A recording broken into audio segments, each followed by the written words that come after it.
Sugar crisis کے 3-4 پہلو ہیں۔ سب سے پہلی بات تو یہ ہے کہ شوگر کرائسس ہم نے بڑی محنت کر کے انویسٹ کر کے پیدا کیا۔ یہ کوئی کرائسس نہیں تھا، ہمارا شوگر کرائسس کبھی نہیں تھا۔ وہ موجود دوروں سے لے کے اس موجودہ ملٹی نیشنل دور تک شوگر کرائسس کی کہیں آپ کو ہسٹری نہیں ملے گی، کسی کتاب میں لکھا نہیں ملے گا۔ تو یہ شوگر ملیں کن کی ہیں؟ انہیں کی ہیں، تو ساری انہیں کی ہے جن کی شوگر ملیں ان کی پالیسی۔ کیا شوگر ملیں اسمال فارمرز کی ہیں یا شوگر ملیں گاؤں والوں کی ہیں؟ شوگر ملیں انہی لوگوں کی ہیں جو پاکستان کی پالیسی بنا رہے ہیں، شوگر ملیں انہی کی ہیں جو پاکستان کے حکمران ہیں، تو وہ خود اپنے خلاف ایکشن کریں گے۔ ہمارے ہاں شوگر لوگ جو ہیں وہ گھروں میں بناتے تھے، اور ہر فارمر جو ہے جو شوگر کین گروور ہے وہ اس نے اپنا ایک بیلنا لگایا ہوتا تھا جس کو اس کے ایک بیل سے یا بھینسے سے وہ چلاتے تھے، اس گنے سے رس نکال کے اس کا وہ گڑ، اس کی وہ شکر تھے وہ ہم بناتے تھے۔ اور وہ جو گڑ تھا وہ کچھ مارکیٹ ہو جاتا تھا کیونکہ زیادہ گڑ جو ہے وہ پشاور اور افغانستان جاتا ہے، اور باقی جو تھا وہ گھر میں استعمال ہوتا تھا۔ تو جو میٹھے کی انٹیک تھی وہ ساری کی ساری جو ہے وہ تھی اپنی پیدا کی ہوئی شوگر، کہیں سے باہر سے شوگر نہیں خریدتا تھا فارمر۔ انہوں نے یہ کیا کہ جی اب آپ نے شوگر ملے لگا دی، اب گنا نہیں ملتا، وہ پولیس کو آرڈر کیا کہ بیلنے پکڑو۔ اب پولیس جو ہے اس نے جا کے زمیندار کو پکڑنا شروع کیا۔ 71 میں مجھے اچھی طرح یاد ہے کہ ہمارے گھر میں ریڈ ہوا تھا اور وہ لے گئے تھے، پولیس سے لڑائی ہوئی تھی، تو وہ بیلنے جا کے جب شوگر مل والے کو گنا نہیں ملتا، سیزن شروع ہوتا ہے، وہ دفعہ 144 کے تحت لگا کے تو پولیس جاتی ہے، وہ بیلنے اٹھا کے جاتی ہے۔ تو 30 سال میں جو یہ 78 شوگر ملز لگی تو ہزاروں بیلنے ناپید ہو گئے اور وہ بیلنے ختم ہو گئے۔ باقاعدہ اسٹیٹ نے اپنی پاور سے اور فارمر کے رائٹ کے اوپر ایک غصب کیا کہ وہ اپنا گڑ بناتے تھے، اپنی چیزیں بناتے تھے، تو آپ نے اس کلچر کو ختم کر کے مارکیٹ میں آپ وائٹ شوگر لے آئے، اور وائٹ شوگر جو ہے اس میں 19 کیمیکل پڑتے ہیں۔ شوگر جو ہے اس پہ ٹیکسز ہیں، گنا لوڈ کرنا بہت مشکل کام ہے کیونکہ وہ کسی بوری میں کسی پٹل میں پیک نہیں ہوتا، اس کو ایز اٹ از لوڈ کر کے لے جانا۔ پھر اس پہ آپ ظلم یہ دیکھیں کہ 6 مہینے، 7 سال، 2 سال، 3 سال شوگر مل والے آپ کو پیمنٹ نہیں کرتے، آپ کو ووچر ہاتھ میں پکڑا دیتے ہیں، آپ ووچر لے کے گھومتے پھریں۔ اور شوگر کے لوگ کیوں لگائیں گے؟ دنیا میں زیادہ شوگر ملیں جو ہیں وہ چکندر سے ہوتی ہے۔ مردان والی شوگر مل پاکستان میں ایک ہے، چکندر سے ہوتی ہے۔ چکندر کو آپ کو ٹرانسپورٹ کرنا بڑا آسان ہے، لیکن چونکہ جو انڈسٹریلسٹ تھے انہوں نے اپنا شوگر مل کا ماڈل بنا لیا تھا شوگر کین کا۔ پنجاب اسمال انڈسٹری نے سویڈن سے مل کے منی شوگر ملز کا پلان بنایا۔ منی شوگر مل کا پلان یہ تھا، ایک گاؤں ہے یا 2 گاؤں ہے، اس میں ایک چھوٹی مل لگائیں گے جو اس گاؤں کی گنے کی کیپیسٹی کو لے گی، اور وہاں جو فارمر ہوں گے وہ ان کے ڈور سٹیپ پہ وہ آ کے ان کا گنا لے جائیں گے، اس میں سے وہ رس نکالیں گے، اور وہ چھوٹی چھوٹی شوگر مل ہوں گی۔ بڑی فیزیبل تھی کیونکہ سب سے بڑا مسئلہ شوگر میں ہے ٹرانسپورٹیشن کا، اور ہم جو ہے گنے سے شوگر پیدا کرتے ہیں، دنیا چکندر سے۔ وہ پالیسی پنجاب گورنمنٹ نے بین کر دی۔ ایک شوگر مل لگی یہاں پہ، یہ جو ہے پتوکی کے پاس کہیں ڈسٹرکٹ قصور میں، اور وہ بڑی سکسیزفل رہی، لیکن وہ بین کر دی گئی۔ اس لیے بین کر دی گئی کہ یہ جو پاکستان کی ایک سرمایہ دار فیملی جو ہے یہ بڑی شوگر ملیں بیچ رہی تھی، یہ ساری شوگر ملیں ایک ہی فیملی کی بیچی ہوئی ہیں، اور وہ ہیوی شوگر ملیں بیچ رہے تھے، اور بائر پیدا کیے جا رہے تھے۔ بلا کے بائرس کو کہا جاتا تھا کہ آپ شوگر مل لگائیں، ہم آپ کو ٹوٹل بینک سے قرضہ دلوا دیتے ہیں، تو قرضے بھی بینک کو پیسے نہیں دے رہا تھا۔ جو شوگر ملوں والے تھے وہی ملوں کی پالیسی بنا رہے تھے، انہیں کا بینکوں پہ کنٹرول تھا، تو انہوں نے شوگر ملیں جو ہیں وہ بیچ دی بڑی، اور منی شوگر ملیں بند ہو گئی، بیلنے بند ہو گئے۔ اب آپ 100% ڈپینڈنٹ ہو گئے ان 78 شوگر ملوں میں جو لگی ہوئی ہیں پاکستان میں، جس میں 72 چل رہی ہیں، جس میں 34 پولیٹیشینس کی ہیں اور بڑے پاکستان کے سیاسی گھرانوں کی ہیں، ان پہ ڈپینڈ کرنے لگ گئے۔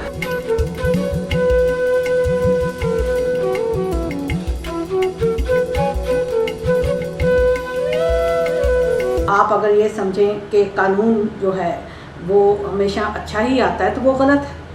قانون بھی بنانے والے وہی لوگ ہیں جن کے مفادات جڑے ہوئے ہیں اقتصادی جو پالیسیز ہیں یہاں کے ساتھ، تو وہ اقتصادی پالیسیز ان کے مفادات کو بڑھانے کے لیے استعمال ہوں گی، وہ چاہے وڈیرے کے ہوں، فیوڈلز ہوں یا بزنس کلاس ہو، اور اس غریب طبقے کو نہیں ملتی جو ایکچولی پیداوار کر رہا ہے اور جس کا ایک حق بنتا ہے، یہ ایک انسانی حقوق حق ہے کہ آپ کو اپنی پیداوار پر اختیار ہو اور آپ نے جو اپنے آپ کے وسائل ہیں اس پہ اختیار ہو.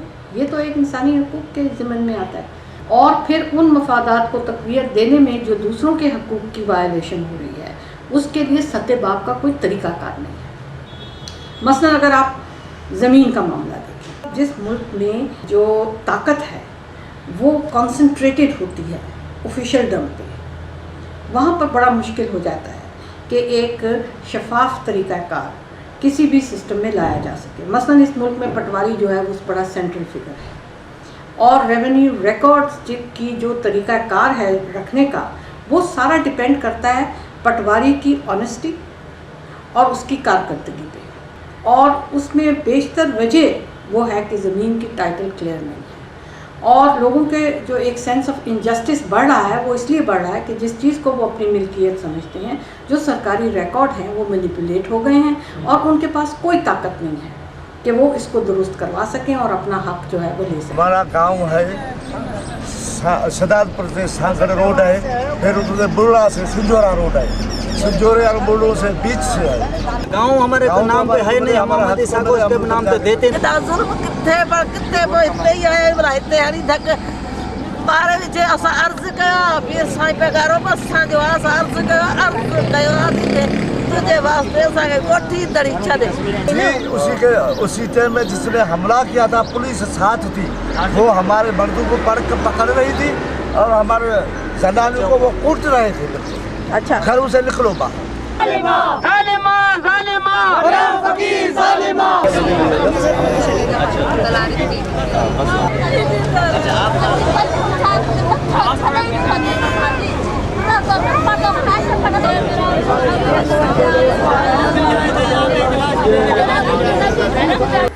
ضیاء مارشل لا نے آتے ہی سب سے پہلے ٹریڈ یونین پہ پابندی لگائی، پولیٹیکل پارٹیز پہ پابندی لگائی، اور مذہب کی پریٹیکس کے اندر انہوں نے ساری سوسائٹی کو پیچھے کی طرف جو ہے لے جانا شروع کر دیا. سارے پیریڈ کی ہم پیداوار ہیں.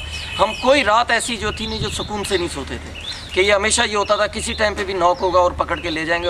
ہزاروں کارکنوں کو جو جیلوں میں ڈالا گیا، لاکھوں کو جو ہے انہوں کے خلاف جو ہے کیسز درج ہوئے، اور سینکڑوں لوگ جو ہے مارے گئے. اور وہ ساری موومنٹ جو ہے ہم یہ دیکھیں، اسٹوڈنٹس پھر اس کے خلاف کھڑے ہوئے، ٹریڈ یونین کے لوگ کھڑے ہوئے، اور اس طرح پولیٹیکل پارٹیز کھڑی ہیں. MRD بنی اسی دور کے اندر. لہذا جب اتنی بڑی موومنٹ کے نتیجے میں جنرل ضیاء الحق صاحب کا وہ ایک حادثہ ہوا، اس کے نتیجے میں الیکشن ہوئے، پیپلز پارٹی کی گورنمنٹ آئی، اس نے وہ تمام معاشی پالیسیاں جو IMF ورلڈ بینک کی تھیں وہ پاکستان کے اندر منو ان ویسی جاری رکھی. جو بلی اور چوہے کا جو کھیل ہے کہ ایک دفعہ بلی آ رہی ہے، ایک دفعہ چوہا آ رہا ہے، ایک دفعہ بلی، اور یہ کر کے میں ذاتی طور پہ اس کو لاسٹ پیریڈ سمجھتا ہوں. ہمارا لاسٹ ڈیکیڈز ہیں. یہ نومبر میں 88 میں الیکشن ہوا، تو جس میں یہ Peoples Party single largest party آئی، میجورٹی اس کی نہیں تھی. اس پیریڈ میں جب ایک انٹرم گورنمنٹ تھی تو کوئی پرائم منسٹر نہیں تھا. پاکستان کے کانسٹیٹیوشن میں انٹرم گورنمنٹ جب بنے تو اس کو ہیڈ ایک کیئر ٹیکر پرائم منسٹر کو کرنا تھا، تو وہ پرائم منسٹر کوئی نہیں بنایا گیا، تو ایفیکٹولی اس کو جنرل اسلم بیگ چلاتا تھا. وہ ایک انلیگل گورنمنٹ تھی کانسٹیٹیوشن کے ویو سے. اس نے یہ معاہدہ کیا اسٹرکچرل ایڈجسٹمنٹ کا، اس میں محبوب الحق تھے ان کے منسٹر. الیکشن سے 3 دن پہلے پاکستان نے جا کر انٹرنیشنل مانیٹری فنڈ کے ساتھ ایک اگریمنٹ کیا جس کے ذریعے اسٹرکچرل ایڈجسٹمنٹ پروگرامز پھر یہاں پر لاگو ہوئے. بٹ مین جو بات تھی جو لیبر کے پوائنٹ آف ویو سے اہم تھی وہ یہ تھی کہ ڈی ریگولیشن جو ہے لیبر مارکیٹ کا وہ اس کی ایک کنڈیشن تھی. جو اس کی امپلیکیشن تھیں وہ یہ تھی کہ ضیاء الحق کے زمانے میں جتنے لاز یا بنائے گئے تھے یا امینڈ کیے گئے تھے جو ورکرز کے رائٹس کو نیگیٹیولی امپیکٹ کر رہے تھے، کمی کر دی تھی رائٹس میں، ان میں کوئی تبدیلی نہیں ہوئی.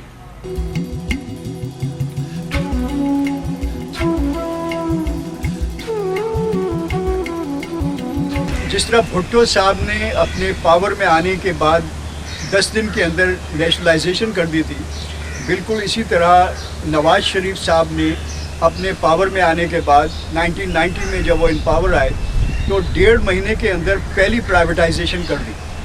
اور انہوں نے ایک اعلان اس وقت کہا تھا کہ we will have an accelerated privatisation. اب دیکھیے جس طرح نیشنلائزیشن جو ہے وہ ان انڈسٹریز کی ہوئی تھی جو ٹیکس پیئرز منی سے لگائی گئی تھی, اور اس کے بعد پھر کوئی ویلفیئر کا کانسیپٹ انٹروڈیوس نہیں کیا گیا. تو ریئیکشن کے طور پہ بھٹو صاحب نے نیشنلائزیشن کی, لیکن جو نیشنلائزیشن میں گھپلے ہوئے, نیشنلائزیشن کی وجہ سے جو انیفیشنسیز آئیں, اور خاص طور سے جو نیشنلائزیشن بیوروکریٹائزیشن آف انڈسٹری ہو گئی, جس میں جتنی بھی بڑی انڈسٹریز تھیں ان کے ایم ڈی جو ہے وہ بیوروکریٹ بن گئے. ان کو آزادی تھی کہ وہ جس طرح بھی مرضی استعمال کریں پیسے کو, کارخانے کو. اس کے ریئیکشن کے طور کے اوپر نواز شریف صاحب کی پرائیویٹائزیشن شروع ہوئی, اور نواز شریف صاحب نے اپنا جو پہلی پرائیویٹائزیشن کی وہ مسلم کمرشل بینک کی تھی, اور اس کے بعد پھر ایک پرائیویٹائزیشن کا سلسلہ جاری رہا جو چاہے بے نظیر بھٹو کی حکومت تھی چاہے نواز شریف کی, وہ ڈپینڈنٹ تھے آئی ایم ایف اور ورلڈ بینک کے اوپر, جنہوں نے یہ پابندی لگائی ہوئی تھی کہ ہم نے پرائیویٹائزیشن کرنی ہے, اور یہ سلسلہ جو ہے ابھی تک جاری ہے. کوئی نہیں معلوم کہ یہ پرائیویٹائزیشن جو ہے وہ کس بنیاد کے اوپر ہو رہی ہے, کن لوگوں کو کارخانے دیے جا رہے ہیں. اس میں بے نامی لوگ بھی آ رہے ہیں. یعنی اسٹیل مل کے بارے میں اب پتہ چل رہا ہے کہ جن لوگوں کو شوکت عزیز صاحب نے پرائیویٹائز کیا تھا اصل میں ان کے پیچھے کچھ اور لوگ تھے. پرائیویٹائزیشن کا سلسلہ جو ہے وہ بے نظیر, نواز شریف, مشرف اور زرداری صاحب, یہ چاروں کے یونیفارم پالیسیز ہیں, یونیفارم طریقے ہیں.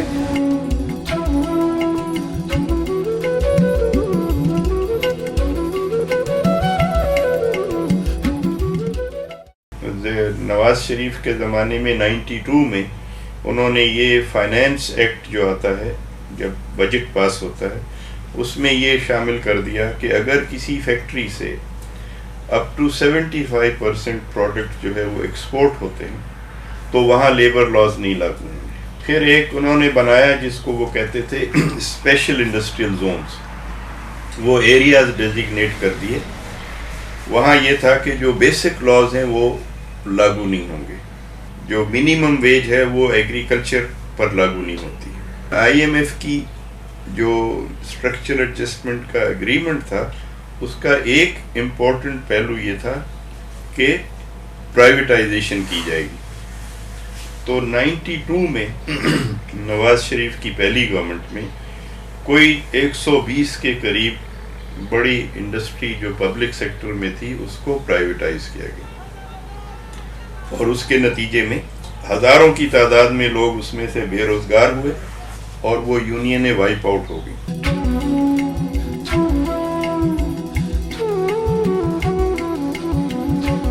مشرف جب آئے, جو پچھلی وہ گورنمنٹس کر رہی تھی, انہوں نے زیادہ طاقت کے ساتھ امریکن اور جو IMF World Bank کے ایجنڈے کو امپلیمنٹ کیا, پرائیویٹائزیشن کے عمل کو شروع کیا. اب پاکستان کے اندر یہ ہے کہ 90% ورکرز جو ہیں جو فیکٹریوں کارخانوں میں کام کرتے ہیں ان کے پاس اپوائنٹمنٹ لیٹر ہی نہیں ہے. پھر یہ کہا گیا کہ اسینشل سروسز کے اندر وہ ادارے جو فوج کے ساتھ کسی بھی حوالے سے کام کر رہے ہیں وہاں آپ یونین نہیں بنا سکتے.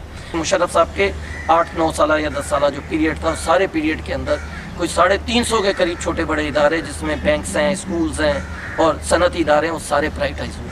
کوئی 10 لاکھ کے قریب لوگوں کو جاب سے نکالا گیا.